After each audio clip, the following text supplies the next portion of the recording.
from Steph to you, bringing you kind of a new feature I'm going to try out. I'm going to be doing the more of a breakdown between the main event fighters and just kind of going a little bit more in depth.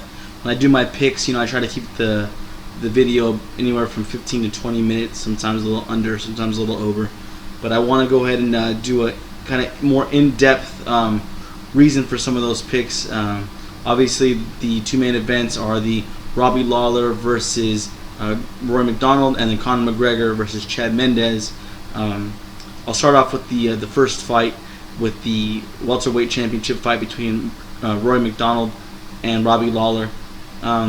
I called that fight for Roy McDonald for a few reasons.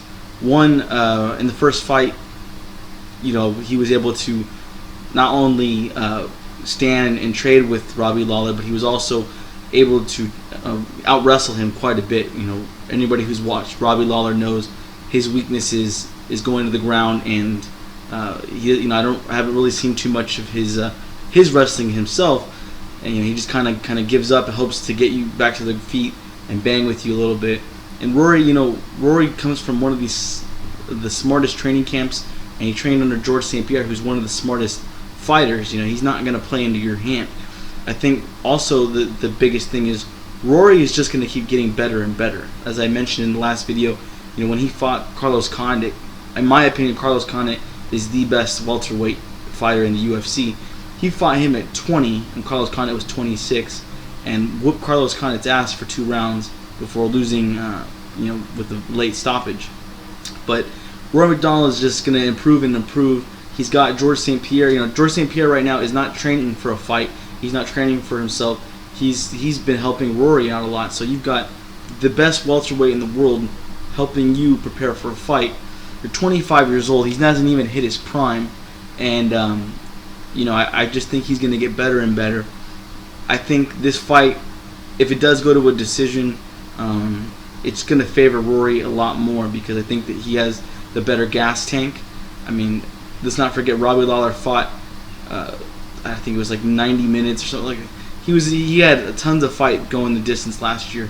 He took a lot. That's why his body needed the rest. And Rory, he hasn't really had to go 5 rounds. I don't think actually ever. He's fresh. He's young. His body can handle it a lot more. He's not 34 years old like Robbie Lawler. And then so I just see that his grappling is gonna be the difference in this fight. I think that Robbie will try to land, and definitely Robbie could end the fight with one shot if he wanted to. But Rory is so technical. I mean, as I said in my last video, he gets off stuff in fights that guys don't even get off in training camp. He's doing 1-2 combinations, spinning off with a heel kick or push kick. He's just a more dynamic striker. I think he's going to out-wrestle and out-grapple. I wouldn't even be surprised if he's submitted. That's why I think if Rory finishes it, it'll be a submission. I think he'll probably take it 3rd. I wouldn't say 4th or 5th, because 4th and 5th round, the guys are so sweaty, so tired. Submissions aren't really as likely. But I think he'll definitely take it.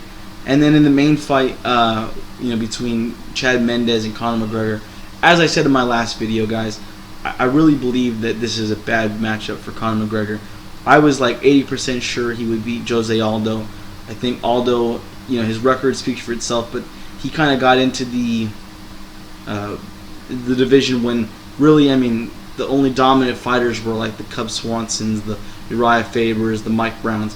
The featherweight division has changed so much, and I think that Jose, besides for Chad Mendes, who's a great fighter, but like I said, styles make fights, and Conor hasn't. I tip my hat to him, but let's be honest. He fought Dustin Poirier, who's a great fighter, but he's not going to really threaten to take you down. And he also fought a aged Dennis Seaver. Does Dennis Seaver, strike any fury at anybody really? No. Conor definitely has, and I still go with my pick of Conor, because I believe that he can. First of all, he has a 7-inch reach advantage, and I do think he'll win. But out of any of the picks that I made, this is the one I'm most unsure of, because Chad Mendes' style is very problematic.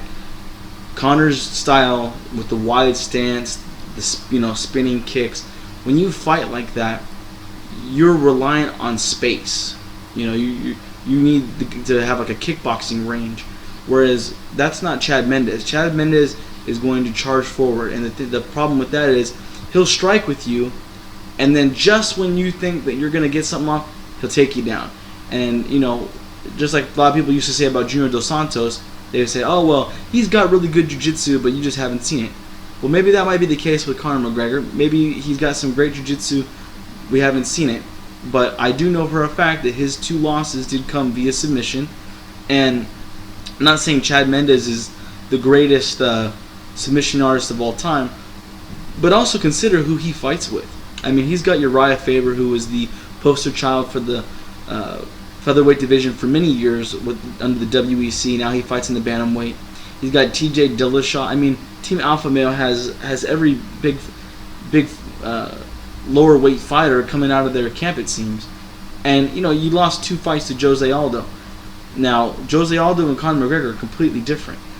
Jose Aldo he doesn't like to get necessarily in a kickboxing range. He likes to do kind of Anthony Pettis sporadic type striking, also with killer leg kicks. And for wrestlers, that's very bad. If you don't have your legs, you can't shoot, you can't move. I mean, your legs get chopped to death. Conor McGregor doesn't throw a lot of leg kicks. He throws a lot of heel kicks. He throws a lot of push kicks to the face and chest. But he's always usually going for a knockout. He's not trying to wear you down. And I just think that Chad Mendes. So I would say I'm like 55% on Conor McGregor's side. This one could really vary. I mean, I from a fantasy standpoint, I might even just try to stay away from this one because it could very well happen. McGregor goes out there and kicks him in the head and knocks him down and finishes him off. But it could also happen that Mendes goes out there and pounds him out. Now I will say this: I think that if Mendes does win, it will be a decision or a late round stoppage. I don't see him going out there and finishing McGregor in rounds 1 or 2. If McGregor wins, I think it'll be early. I think it'll be first, second round. So it's a really tough fight to call. The one advantage that I say McGregor has, besides for the reach, is he's a lot bigger of a person. And I don't just mean that height-wise. I mean, he walks around about 170-some pounds. Mendes, he walks around, I think, somewhere around 160, but they carry their weight so much differently. Just the other day, Chael Sonnen was talking about how he stood next to Conor McGregor, and he just realized how big and how fast he moves for a guy his size. The problem for him is with his wide stance, you're leaving your lead leg out there like that. For a wrestler, that's going to be easy single leg, and you're not going to have both legs set so you can sprawl. So it makes sprawling, when you have such a wide stance like that, it makes it really hard to sprawl because when you're sprawling, you have to kick your front leg back and then lean forward. Well, if your front leg's out there and it's already been grabbed, there's not, you just don't have the reaction time. So, I mean, I did call this one for Conor McGregor. I'm standing by it because, I said it, and I'm not one of these guys that just switch his picks here and there. But like I said, out of all the fights, this one's very, very iffy. This one could go in either way. Like I said, I think Mendes might have the style to beat McGregor. But then again, McGregor has come through onto the UFC stage like a freight train. And I think that he'll end up getting the finish. But again, it's the fight game. Anything can happen. It's really hard to predict fights. That's why I enjoy doing it, because besides the fact that I can win you guys some money and win some money myself, it's interesting to see if my thoughts and my theories come to fruition, with other fighters, because lots of guys play into their opponent's hands and other guys fight very intelligently and sometimes go away from what they're good at just to make sure that they're not going into their opponent's strengths. Like Carlos Condit, when he fought Nick Diaz, he struck and danced around and stuff, but that's because you don't want to play into Diaz's hand. And I really like to break down fights and see if their styles will kind of come out the way I think. And I think this fight will be it'll be really quick or it'll be a decision. And I don't think Mendes necessarily finishes it, but we'll see. So I did this. I had a few videos there's a few comments asking for this video to break down the fights a little bit more. So for the end of the fight, like I said, for the McDonald and Lawler fight, I think the key is going to be if Robbie Lawler can stay upright long enough to land any big strikes, and it's going to be for Rory if he can take him down and hold him down, and if he can work his submission game. That's going to be the big thing, is his submission game. And then for the McGregor versus Mendes fight, it's going to be kind of the same thing. Can McGregor stay upright, and if he can he get his stuff off fast enough? And Mendes, once he gets him down, can he keep him down and impose his will? So it's kind of going to be the key to victory for both guys. So I hope you guys like the video. Like I said, I appreciate all the comments and love that I've been getting from everybody. Appreciate the donations from everyone. And this was by request. So I hope you guys enjoyed it. This is from Step to You, and have a good one, guys. We'll see you.